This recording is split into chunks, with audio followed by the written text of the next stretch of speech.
Good afternoon. Are we ready? Okay, Hi, it's Sonia. What's that? I said, hello, it's Sonia. Okay, hi Sonia. I'm going to open with a prayer today, and then we'll go through with who's all here and online. I just want to say to the Creator, please guide us, as the Native American Commission to help our community and be the advocate for those who can't and that need our help. And at this time, guide our country as new changes are ahead. Thank you. Okay, we can go ahead and start with introductions, and just remember to introduce yourself every time we speak. So I can go, who is all online? Sonia? I'm on my phone, yes. Okay. And then I see Heather and Anna and Chelsea. And is there anybody else on the commission here? Okay, well, we will go ahead and I'll introduce myself. My name is Lenora King, and I am from the Sisseton Wahpeton Oyate. Oh, there's John. We're into introductions, so Heather, I'm just gonna go down this line. Sure, Heather Keeler, enrolled member of the Yankton Sioux Tribe, Huntawan Nation with lineage to Eastern Germany. Anna. Hi, I'm Anna Johnson, Turtle Mountain. Chelsea. Hi, I'm Chelsea Snyder, enrolled member of the 3 affiliated tribes. I know this isn't my introduction, but I just want to say congratulations to Heather Keeler, fellow commissioner, on her win for the District 4 House seat. Congratulations, Heather Keeler is in the House. So congratulations to Heather. And I'm Chelsea. Good job, Heather. Okay, John. Hi, everybody. John Strand with the Fargo City Commission, and also joining and congratulating Heather. That's just great. Okay, and Sonia? Sonia Donahue, enrolled with the Turtle Mountain Tribe, and congratulations, Heather. Okay. All right. We're going to go ahead and start and approve the agenda and minutes. I'm just going to go ahead and can I get a motion to approve the agenda? I make a motion to approve the agenda. Can I get a second? This is Heather, I second. Okay. All those in favor say aye. Aye. Aye. Aye. Okay. Do we do roll call? Not with this one? Okay. Opposed, same sign. Okay, motion carried. Okay, then can I get a motion to approve the minutes? I make a motion to approve the minutes as is. Can I get a second? I second. Anna, I second. Thank you, Anna. All those in favor say aye. Aye. Aye. Aye. Aye. Opposed, same sign. Okay, the motion's carried. Okay, we're gonna go to item 3, and that is public comment. Those who wish to address the Native American Commission must use a sign-in sheet, or actually, did anybody sign? Nobody did. So I'm just gonna go through with this. Speakers must state their name at the microphone and will be limited to 2 minutes. Comments should not contain profanity or personal attacks. Staff, do we have anybody? We don't today. And is there anyone who wishes to speak that did not sign up? Nope, there isn't. Okay, here we go. Item 4 is a presentation from Trenton Gerard's Cass Clay Community Trust Land.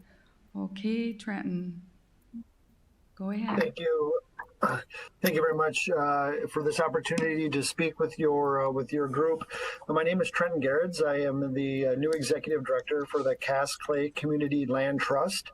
And as part of those duties, I've been talking to a lot of groups like yours to just make aware what we're doing as well in our community to help provide affordable housing And so I'll just give you a quick background and probably open it up to some questions. But we originally got started back from a 2015 workforce study that was completed by FM Area Foundation that noticed a large barrier for our unemployment rate that we had, and for us to attract and retain a skilled workforce was affordable housing. At that time, a majority of the homes that were on the market were priced well above what the average wage was for the jobs that we were looking to fill within our community. And so from that, the Cass Clay or FM Area Foundation embarked on a new endeavor called the Land Trust or Community Land Trust, which is a model that helps us provide affordable housing not only for this generation, but through a shared equity model also for future generations as well. So to put it real simply, we help people that are in that wage range of 100% area median income or less, certainly understanding that a majority of our focus is probably more on families that are at that 80% area median income and below to get into home ownership. And we do that through providing a ground lease to families or to potential homeowners. How it works is we actually separate through what's called a leasehold mortgage. What we do is the land trust actually takes ownership of the land, and the homeowner takes ownership of the property or the home. And so we allow them to basically live on that land. We work with them to gain equity, to become a stable and responsible homeowners. So that way, as they or whenever they decide to move on or move out into a more conventional housing situation or mortgage, they're able to do so. Now, I will admit that is very much a fire hose of what we all do because and it is a newer program for our area, and so would open up to probably any questions you may have regarding how the land trust could be a tool for those looking to become homeowners. Well, thank you. That's very interesting. I will start here. Anna, do you have any questions? No, I don't have any questions right now. Thank you. Okay. Chelsea? Yeah, hi Trenton. Thank you for coming and doing your presentation. So I do have a couple of questions. The first one is, are you up and operational right now? Are you accepting applications for homeowners? Yes, we are. Matter of fact, we actually are working with Rebuilding Together on two twin homes, but 4 units total in Fargo on 13th Avenue South, and I believe it's 11th Street, so kind of kitty corner from Olivet Lutheran Church. You see a house going up. That's one of them that's on, probably be ready here in the spring, as well as there's another one on 16th, I believe it's 16th Street South, just south of Carl Ben Eliason as well. So we do have a couple that are out there right now. So yes, we are accepting applications. Okay, when does the application period close? Doesn't. So it's certainly right now as a new organization, we are trying to get as many potential homeowners into our pipeline, if you will. Certainly we'll have to have that conversation with them to understand that we don't have a ton of homes available quite yet. And actually, just real quick, failed to mention, another way, though, for families to get into homes might be through a home buyer initiated program, which would mean that they're working with a realtor. Let's say a family qualifies for a loan of $150,000, but that just doesn't meet the needs of their family. They need a 3-bedroom instead of a 2-bedroom, or the house, houses at that price range right now are in a lot of repair or need a lot of repair. And so by working with the Land Trust, we could help put them into a home, potentially in a neighborhood that they would select, or a school district potentially they would select as well. So they don't necessarily have to wait for just new buildings or new homes to be built either. Okay, and then I have 2 more questions and I'm done. The second to last question that I have is, if I'm understanding you correctly, these homes are not permanent solutions. They're temporary stepping stones for families to build equity and capacity to go on to buy their own home. So these are just kind of stepping stone homes. correct? They are, yeah, correct. They are, but the ground lease that we enter into with those homeowners is a 99-year renewable lease, and can be willed to heirs as well. So if a family chooses to live in it for forever and heir it to their families, they can do that as well. So there is that option. Okay, and then the last question I have is due to the state of North Dakota and it's increasing, I think we're second in the nation per capita for COVID infections. How would that affect the ability for somebody to apply for one of these homes, the application process? Because a lot of people are out of work and kind of just how is your organization dealing with the COVID-19 housing crisis? You know, we haven't really gotten too far into it. I came on board. I'm the very first employee and started here in May of this year, and so that certainly is on our radar. And we're still in that kind of that growing stage, I guess, if you can say that.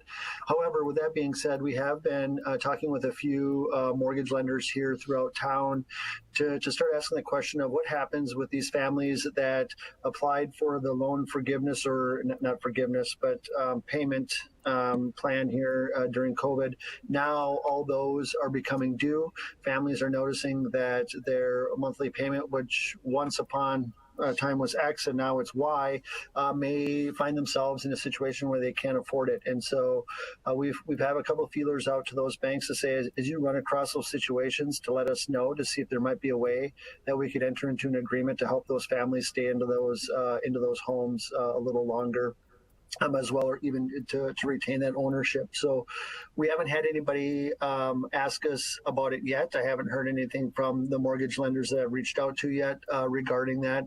But we are looking at ways that we could potentially be a solution if needed. Okay, well, thank you, Trenton, and we really appreciate the Class Clay Community Land Trust for presenting. Thank you. Thank you, Chelsea. I'll see John in front of me. Do you have any questions for Trenton? Thank you, Trenton, for joining us. And I'm just curious, in particular, with a focus on the Native American community, how do we partner together to make sure that we continue communicating and making sure that we have applicants in your pool to consider that would also reach out to our community that we serve? That's a great question, John. We are working to put together a newsletter type thing that we're sending out to like organizations or organizations that might have an interest in just making aware that we're out there and that we're able to help. So certainly being part of that list will help us both to stay top of mind of what we're doing and where we're going. The other thing is really just that word of mouth and continuing to have these check-ins to say, this is what we're doing, this is where we're going. Do you know of anybody that's looking to become a homeowner? And really to have those conversations. I mean, it's certainly got to be more than just sending out a newsletter. I think you'd agree with that. It's got to be some regular contacts as well in communication.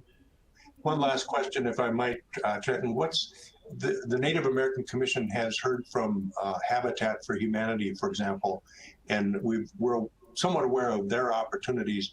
What's the difference between the land trust and, for example, Habitat? Yeah, and actually, Habitat in the CLT, or the Community Land Trust, we're actually looking at creating a few partnerships and a few homes. So again, I think a way for both organizations to impact our community by effectively using our resources.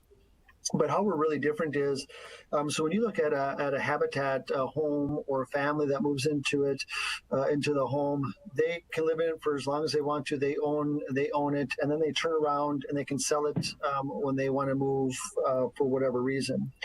So when they do that, they can sell that home. That homeowner can sell that home at any price they would like to. So whatever the market would bear for that. Thus, in a lot of cases, what has been happening is what once was an affordable house for Habitat is now no longer affordable because they're turning around and selling it for a market value.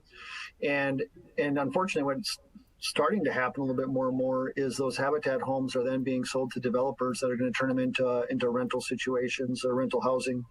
What the land trust can do and how we can help Habitat is through our shared equity model, we're able to keep that home affordable. So let's say that same family got into that home for $150,000.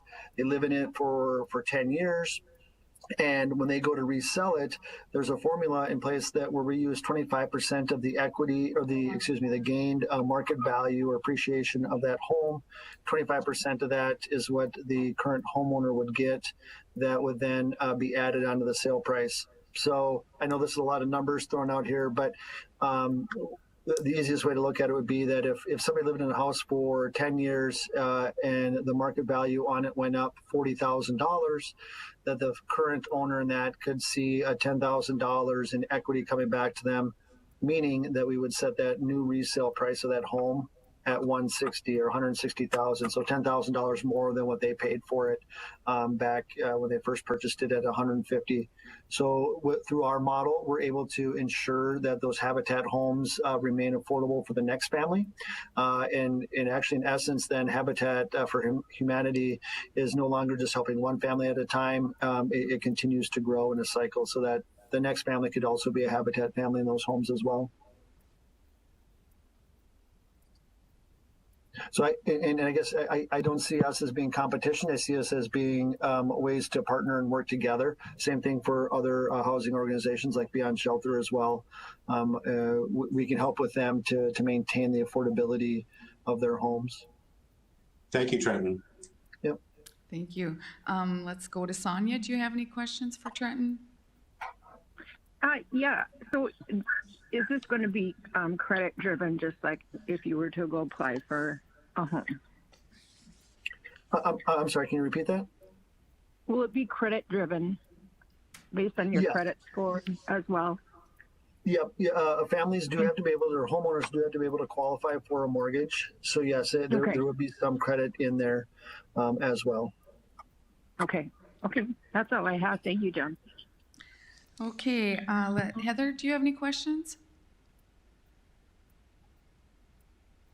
I do. So it's actually more, so it is a question. I guess I wanted to see what partnerships you had with mortgage companies that work with the Section 148 title home loans. Are you familiar, I guess, with what the Section 184 home loans are? No, I'm not completely familiar with that because the ones that we do are leasehold mortgages, so they're a little bit different. So I'm not as familiar with those. Sure. So these are loans that are eligible for individuals who are enrolled in federally recognized tribes. They have lower interest rates. They look differently at credit scores, but it's similar to like your first-time homeowners. And so you don't want to do it every time you have a home. A lot of individuals who are enrolled in federally recognized tribes utilize this first. Because it has so many different values to it. And these are for homes that are eligible to be on and off the reservation. So I just think you made a comment about partnering with mortgage companies, that there's companies out there, like the best example I can give you, they're called First Tribal Lending. They actually do these for our individuals. They know a lot about them. And so as we work on creating affordable homes for our Indigenous population, I think it's important to keep that in mind. And then, so that was just more of some information that you can maybe add as you build this program.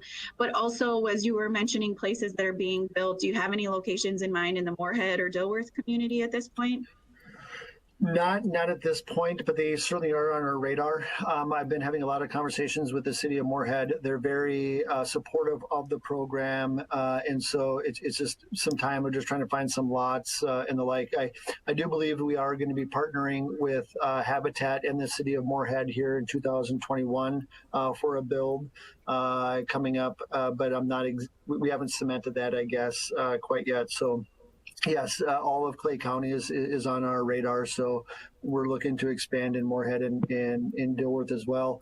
I should also mention that I've actually have had a couple conversations with a couple families that are in the market right now, trying to find a home to purchase. One good example would be a lady who is recently divorced, has got 2 children, qualifies for a $130,000 mortgage. There's just nothing in the Moorhead community right now. I shouldn't say it. There are some homes in the Moorhead community, but nothing that that is going to need a lot of investing put back into it to make it more livable, I guess. So, is that a potential for us to be able to help them and get a CLT home through those ways instead of just building new, taking existing inventory and turning it into a land trust home would be an option as well in Moorhead.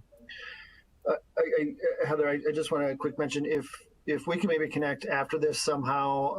I'd love to learn a little bit more about other lending institutions. Love to have a conversation with these banks that might be willing to help write some of these mortgages as well, because I want to be very mindful of other programs and other avenues that are out there. And so if you can help point me in the right direction or who I might need to talk to, I'd really appreciate that help. Yeah, of course. I don't know how. Is there chat in this function? I don't even know. This isn't even something that I typically use. If you can message me your phone number or email address, we can be in touch for sure. All right, perfect. Thank you for doing this. I think it's really important we talk about, all of the barriers that our population has, and housing is one of them. And like having sustainable long-term housing is really important, because I think that there's a value in being able to have a sustainable home really eliminates a lot of those other barriers. So I appreciate your efforts and your time for being here. Thank you. Thank you. Okay, I see Whitney, you joined.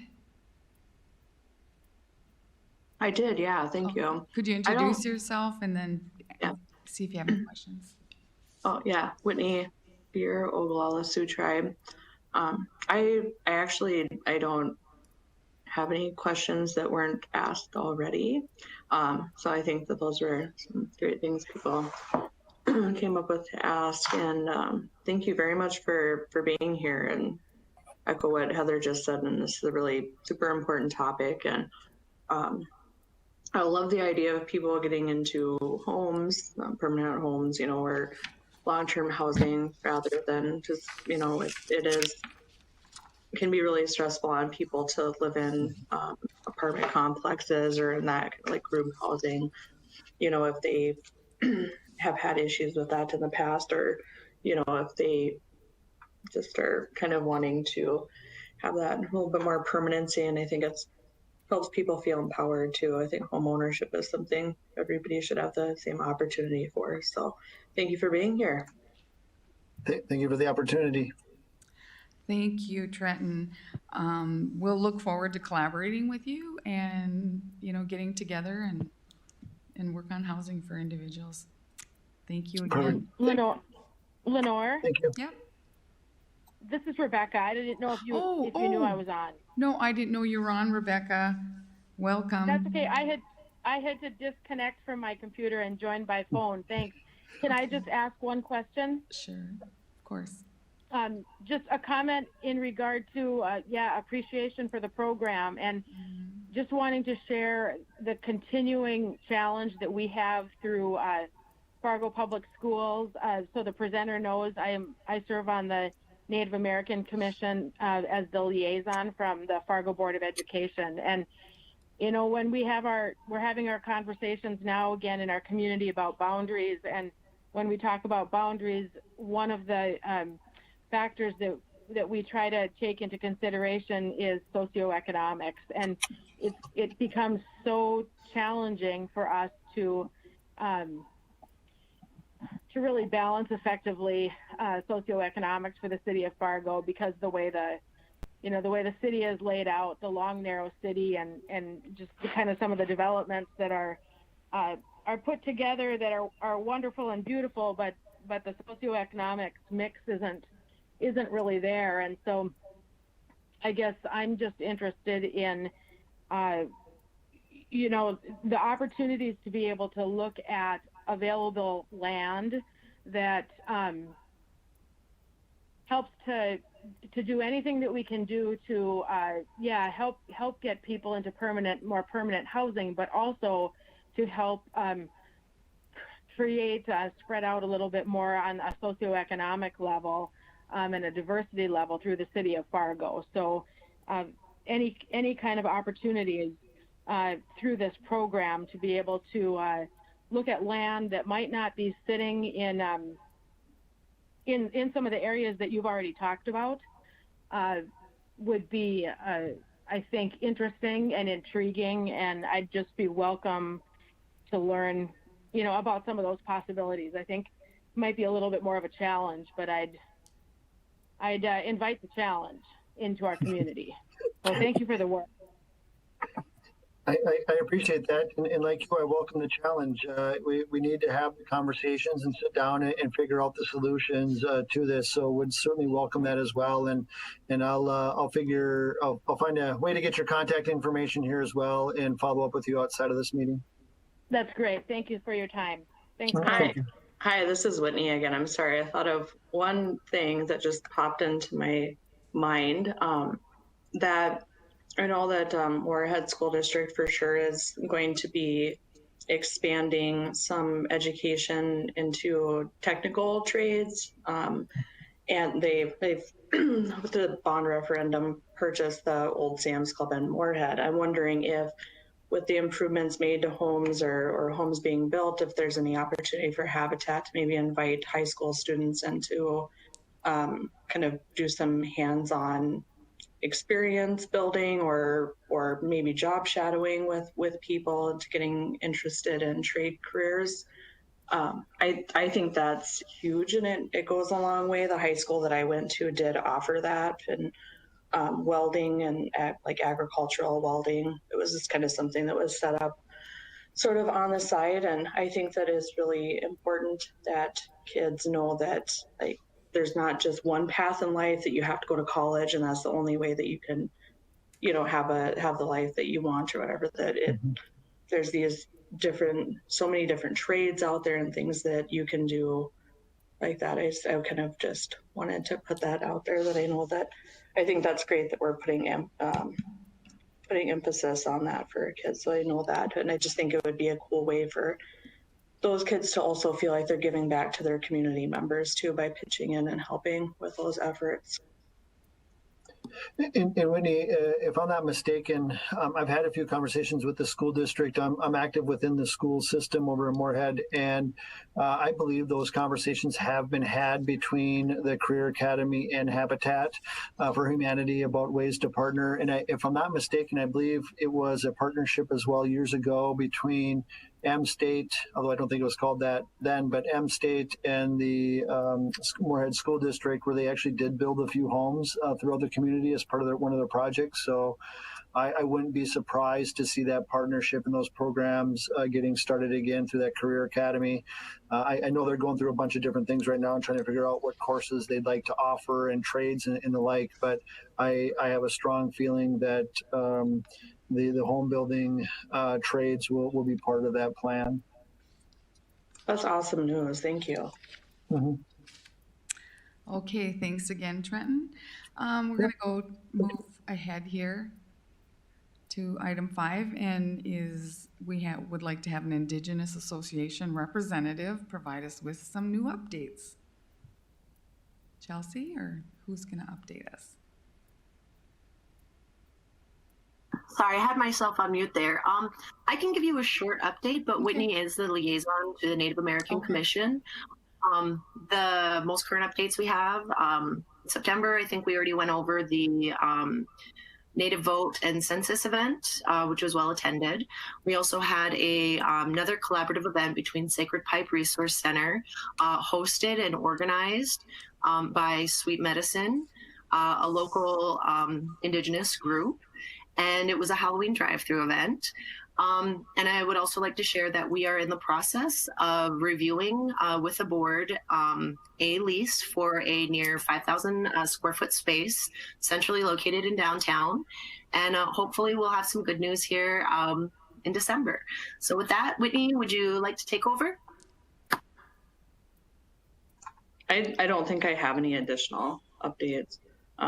We recently filled one of the 2 open board positions, waiting on a response from the other candidate that we have an offer out to. But pleased to say that Annie Lifferner Ritchie from Someplace Safe in Minnesota will be our newest board member. I think Annie was at the Native Commission meeting about a year ago when the Native Youth Circle started up. She was one of the founding members of that. So I think she's going to be an awesome member. She recently completed a year-long fellowship in specific to human trafficking and of Indigenous and person of color communities. I think she is going to have that huge amount of knowledge from that fellowship to bring to effort. So that I don't believe that I have any other updates though at this time. Are there any questions from the commission that we can answer? Whitney, who was the last person you said was on the board now? Annie Lafrinrare Ritchie, which is really a lot to spell. So I can email that name, but okay, yes, yeah, I know Annie. She'll be awesome. Yeah, yep. Anybody have any questions? This is Heather. I have a question. I thought we had a full board. So did we lose 2 board members? I missed that update. Yeah, we did. So when Audra Stonefish was offered and accepted the part-time interim position over the summer, she voluntarily resigned her position on the board. She felt it was a conflict of interest, which the board accepted. That seemed like a great idea. And then we had someone else resign as well due to some time conflicts and whatnot. Things could have got really busy in their life, and yeah, that was the 2 changes. So yeah, like I said, just kind of waiting on the other. We have asked someone else too, and we think they will be likely accepting. And I will, I guess, hold off on making that official until that individual accepts. Well, thank you. All right. We'll move forward to item 5. And this is last month, we had a wonderful Indigenous Peoples Day co-hosted by the Indigenous Association, Moorhead Indigenous Peoples Day, and NDSU for the opening ceremony. And thank you all so much to the volunteers, including Sharon Whitebear, Heather Keeler, and then Chelsea Snyder, who all served on the planning committee. And Whitney, who shared her expertise in 2 different presentations, and Anna, who shared her artistic talent for a coloring sheet for our kids' coloring contest. The full day's programming will be available on the NAC website for anybody to watch at any time. So if you missed, it was maybe 40, 50 people there. So because of COVID, we had to, kind of number, but yeah, if you can check it out, it was a really, really exciting and perfect day out there with the sun shining, and we had Mayor Mahoney, Mayor Judd, the Dilworth Mayor, and West Fargo Mayor there, and they were all excited for us in our community. And do anybody have any highlights they'd like to talk about on Indigenous Day? I'd just like to say that the keynote event, which was completely virtual, has at this point over 481 views, and collectively all the videos that were live streamed, we had 1,400 views. So for an online virtual event, I think that's something to really be proud of, and those are still available on the Indigenous Association website as well as the event sites. And I'd also like to thank the city, specifically Catlin Christie, for her organizational genius and dedication to making this event happen, and the participants. Thank you. Anybody else? This is Rebekah. Will the videos or the recordings be on the website indefinitely, or I would like to share them, the information with my fellow school board members. Yep, they'll be posted shortly, and then I'll make sure that you get the link to that. Okay, sounds good. And who's this? This is Catlin. Hi. Oh, okay, Catlin, if you could send me the link, that would be great. I'd appreciate it. Okay, thank you. Vice Chair Whitney, would you be able to give us a brief status report of the local COVID-19 conditions from your perspective as a health professional, please? Sure. So I think that the public health department's been pretty transparent in the last month here that cases of COVID-19 have been steadily increasing, and we really haven't seen much in the way of a trend towards decreasing incidences. I was just actually before this meeting reading, unfortunately, there's a nursing home in North Dakota here that almost all of the residents have been diagnosed with COVID-19, which is very concerning because that's, of course, a facility that, nursing homes are facilities where people living there are very vulnerable to serious injury and death from COVID-19. So there have been some cities that have passed mask mandates, such as the city of Fargo. And the Center for Disease Control continues to echo that wearing a mask is, again, I think I said this last time, not necessarily effective unless it's an N95 particulate mask that you might see healthcare workers using at work with a face shield. That cloth or surgical masks are not going to necessarily prevent you from contracting COVID-19, but if you are someone who is carrying that illness and maybe you're not symptomatic or maybe your symptoms are very mild, you don't know you have it, it's a very effective at preventing people around you from contracting that illness. So I do think that something that is a point of pride for all Indigenous communities is our values of living for one another and for respecting one another. And so when you take that into consideration, I think that, wearing a mask to protect one another is along those lines for sure. As the flu season is settling in here, I would again just reiterate what I said last time about making sure that that everybody really take into consideration getting a flu shot. Flu shot cannot give you influenza. It may cause you to feel a little tired, maybe a low-grade fever for a day or two after you receive it. That's actually a very promising response because it means that your body is working hard, right, to produce protection against influenza. So that might be after somebody receives a vaccination, that might be why they don't feel 150% for a day or two afterward. But you cannot contract influenza from the flu shot because it is not a live virus. It is like we take a virus and we rip it apart, rip it to shreds. We only keep some pieces, so it can't put itself back together and make you sick. It's only to signal your body that, hey, something's in here that doesn't belong. Let's make protection from it. So yeah, I would really encourage that for sure.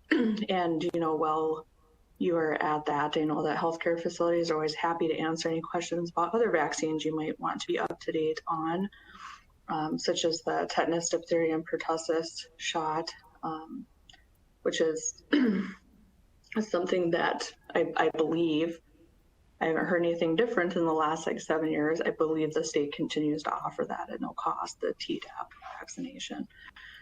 So, and the reason behind the flu shot push, influenza is a respiratory illness that causes a lot of inflammation in the body. That's usually what makes people very sick and even leads to their death.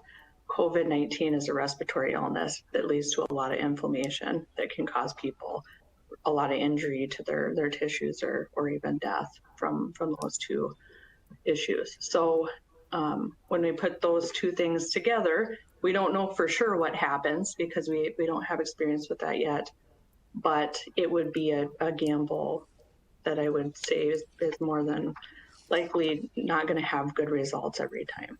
So there's some schools that have went to completely distance learning or to more of a hybrid model.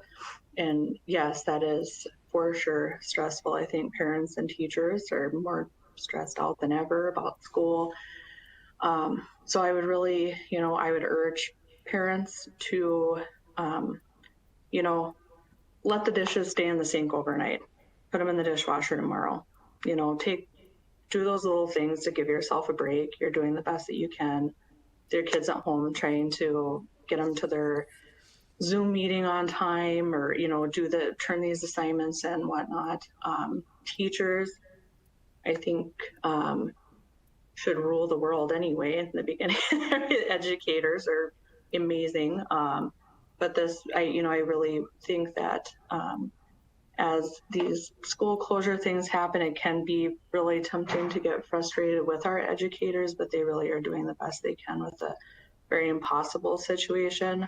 And I've heard from some educators in the school district my kids go to, and they have felt that even just a little like, hey, hang in there, or hey, you stay safe, whatever, has really been what has been sustaining them through a very stressful time too. They miss the kids for sure. I hear that overwhelmingly all the time from teachers. I miss the kids. I miss being in the classroom. Just know that I think I just want to echo again from last time, even though kids are not likely to get super sick from COVID-19, we don't know what happens later on in life if they do get it. Could be nothing, could be something. What we do know is historically, there's been some things that were sort of kind of routine childhood illnesses, and like the mumps mumps has like a 95% sterility rate for boys if they've had it and had it bad. So that's something that obviously we didn't know until those boys became men and they couldn't have kids. So, there's kind of keeping in mind that we don't know those long-term effects, even if a kid doesn't get sick, or they seem to really cruise right through it. There could be some long-term effects too. So being mindful of that is very, very sneaky stuff. I know everybody's probably getting some pandemic fatigue. Everybody hates wearing a mask. It does suck. Fogs my glasses up and wears your ears out. But it's something that we can get through together for sure. Other countries have done it too. So it's kind of, again, just take time to do some self-care and be patient with yourself and be patient with others. Yeah, wash your hands.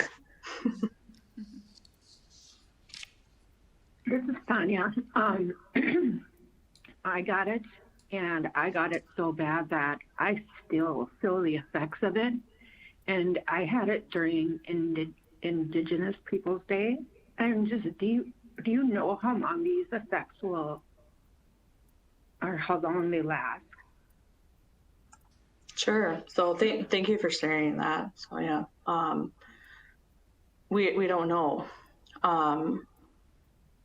The havoc that this virus raises on the activation of the inflammation in your body, something called a cytokine storm, which is basically swelling all over, and that can explain a lot of the fatigue, weakness that people have, the high fever. High fever is a sign of a lot of inflammation. We don't know how long that will persist. I do hope that you feel better soon. I do think that it is very brave of you to share that. And I do think that it speaks to that even if you don't end up going to the hospital, this illness can still make you quite sick and can have an effect later on.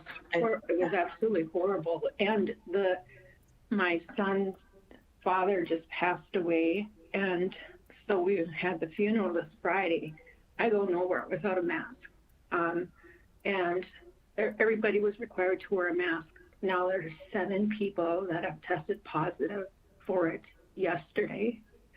So it's just crazy how fast it's spreading, and absolutely awful to deal with. But I know some people just have a headache one day, but yeah. So yeah, this has been, I think it's been frustrating for the public. For sure, I know that we don't seem to always have a very consistent answer about who could get the sickest, who would die from this. This is a very unpredictable virus for sure. We can predict pretty well every year for the flu, right?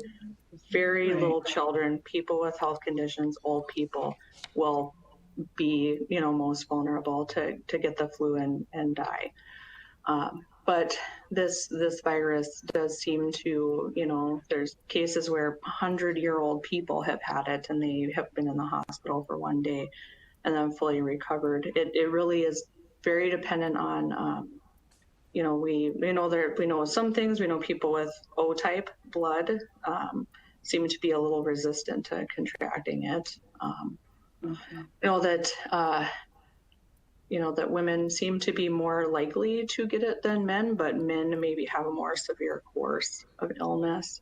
So those things are continue to emerge. I would just, reiterate for Indigenous people, we have a high rate of chronic health conditions like diabetes, asthma, and we have a lot of people living out in rural areas where they don't necessarily have the ability to get to an intensive care unit quickly enough. When something like the respiratory problems that can happen occur with this, it's not enough to give somebody oxygen. The problem is that the little air sacs in their lungs have collapsed. You got to reinflate them. The only way you can do that is pressure with a ventilator. So really important to, there's just a lot of factors that, are unique to us. And I think it, unfortunately, we have seen that, young people for sure are not totally safe from this. There's a 17-year-old, unfortunately, that Native girl that passed away from that this month. Okay, well, thank you for the info, Whitney. I appreciate that. Thank you, Whitney, and love and prayers to you, Sonia. Hope that you get better soon. Thank you. I appreciate that. Okay, we'll move to item 7. Now we'll have the chair of each subcommittee provide a progress report of their work and present any action items recommended by their subcommittee. Not sure because of COVID if anybody has gotten together or done any planning, but we'll just go ahead and start with Chelsea, Education and Cultural Awareness. Do you have any updates? I know you. You guys know I always got something to say. Okay. So we did have a submission from the NDSU Land Acknowledgement Team, and I do believe we have them here online. So I'd like them to kind of do their final presentation, and then I do have a motion or a recommendation for motion. Okay. All right. I think Laura, do you want to start? Sure. Can everybody hear me? Yes. Okay, good. I'm Laura Oster-Alland. I'm the Vice Provost for Student Affairs and Enrollment Management. I'm very pleased to be with you today. Tara Nelson is also joining me. She was with me at the last meeting. I'll let her go ahead and introduce herself. I'm Tara Nelson. I am an enrolled member of the Muskogee Creek Nation and a descendant of Cherokee and Comanche Nations in Oklahoma. And I'm also an education doctoral student at North Dakota State University. So Tara is one of our committee members. There are 11 committee members who've been working to finalize the excellent work that was started by Heather and others, Heather and Tara and others on the campus. And so I'll go ahead and read the final statement that the group is putting forward, if that's okay. Yes. And then we'll look forward to any feedback that you have, and we look forward to moving forward on this. I'll say a word or two about what we might do around this statement. So the statement as it came forward from the committee after quite a bit of feedback reads as follows.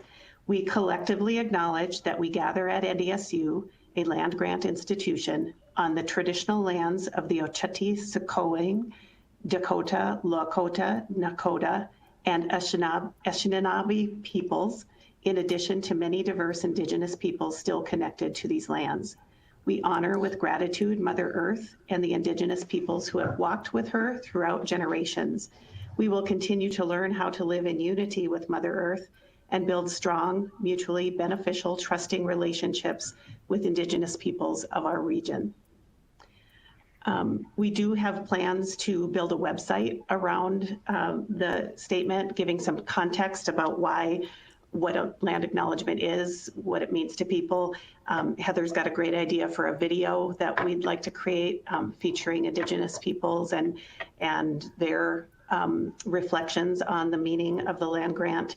And then we've got a history professor as well as a history graduate of NDSU who is an Indigenous person himself, who they're working on a subcommittee on some of the historical context of the actual land in our state and the Indigenous, some of the conflicts and treaties, so that we can educate people on, on the history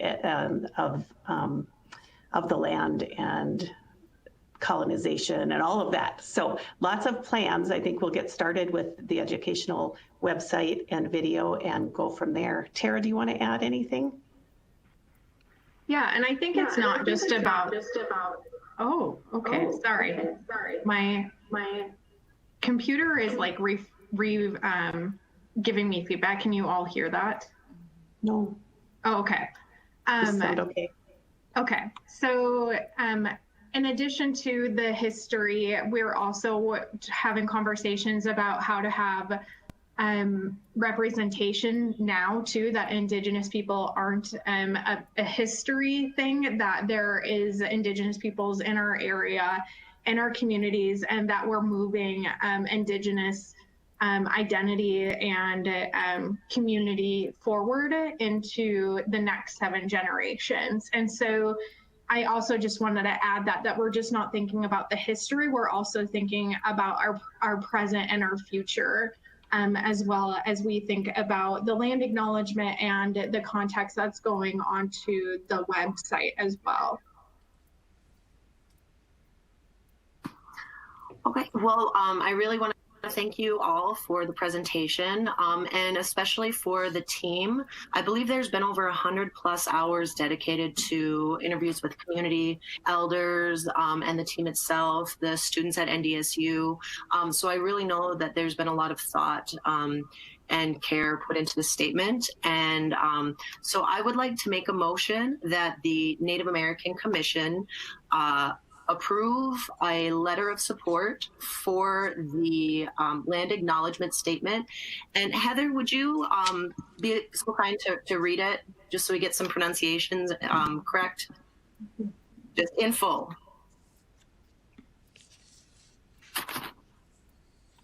Read what?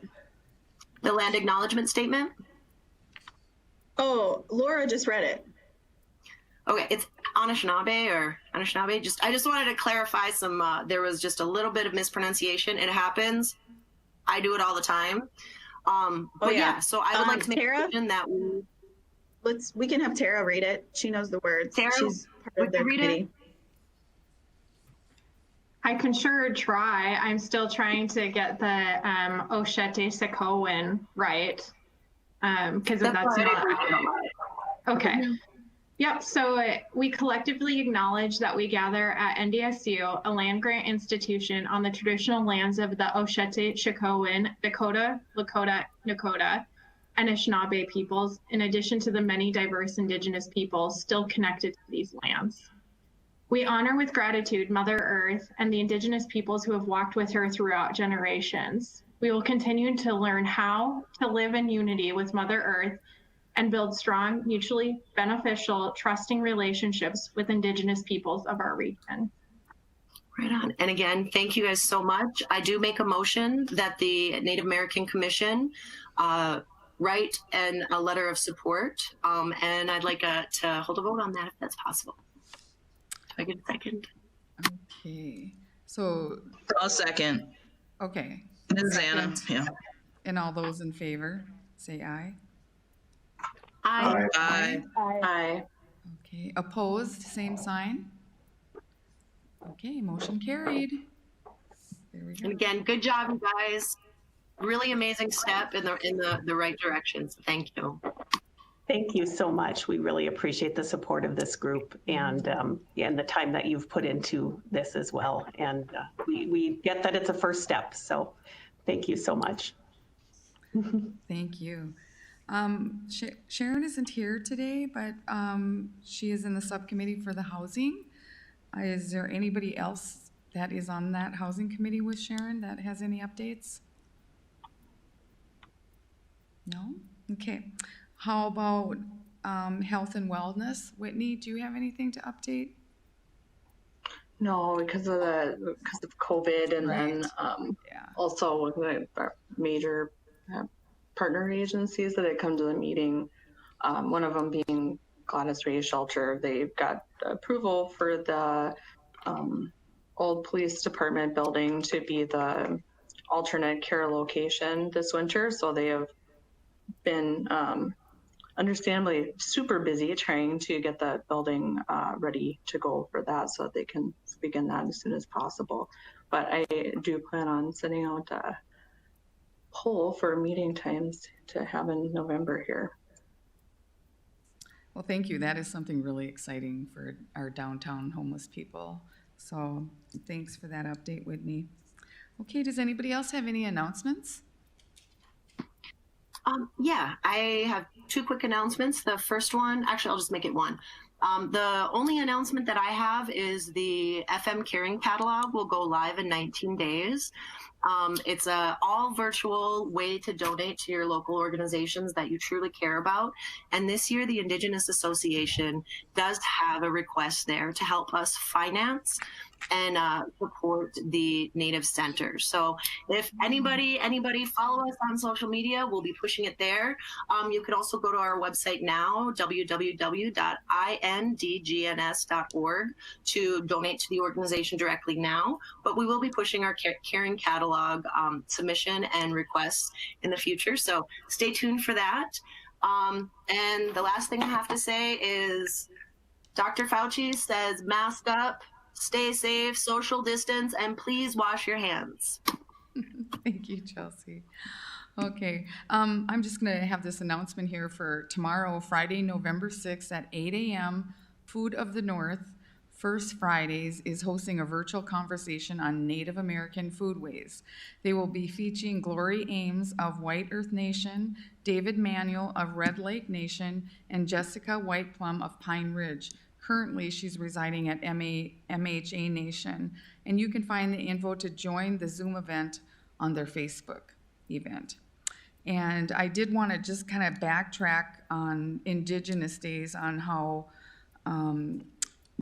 Fargo, Moorhead, West Fargo Indian Education was very involved in Indigenous Days, and thanks to Melody and Darlene that were quite active in the whole day. So. And I would like to congratulate Heather Keeler for winning her race for the Minnesota State Representative for District A. Way to go, Heather. All right, we'll just move right on to item 9. The October staff report is in the packet. Does anyone have any questions or items to open discussion? Okay, no? Lenore, this is Heather. Can I go back to announcements? Sure. Yes. Okay, sorry, we kind of skipped past that, but Monday, we actually have a lunch and learn that we've partnered. I put the link in the chat to register. It's a lunch and learn, and it's entitled Why Representation Matters in Education. We actually did a video with students, hearing from them on why it matters that they see themselves both in the visual part of representation, but also in culture. But we want to try to get the message out and have as many people join us. We are offering CEUs. It's a partnership between NDSU, M-State, MSUM, and the Indian education programs in our community. It's an hour long, so from noon to 1, have your lunch, watch your screen, and hopefully learn. We talk about Native American Heritage Month being this month, but really like we need to do more in our community every month. Like it's not just about celebrating on Indigenous Peoples Day or in the month of November. So I did add that chat there. There's a registration online over at M State. I think today we might actually put it on Facebook using the Moorhead Indigenous Peoples Day site. So maybe watch for that. If you could all share that in your networks, that would be fabulous. And thank you for the message and the congratulations. I'm really excited to be able to serve the community, but also, as so many of us know, there's not a lot of Native Americans serving on state levels. And so I just hope to do everything I can to make our community really proud and visible when it comes to the needs that we need to create in Minnesota, and keeping in mind that we are a border city and making sure that we really work effectively together. So I appreciate all of you and the kind messages. Thank you, Heather. All right, the next meeting is December 3rd. Everybody enjoy Native American Month here, and this meeting is adjourned.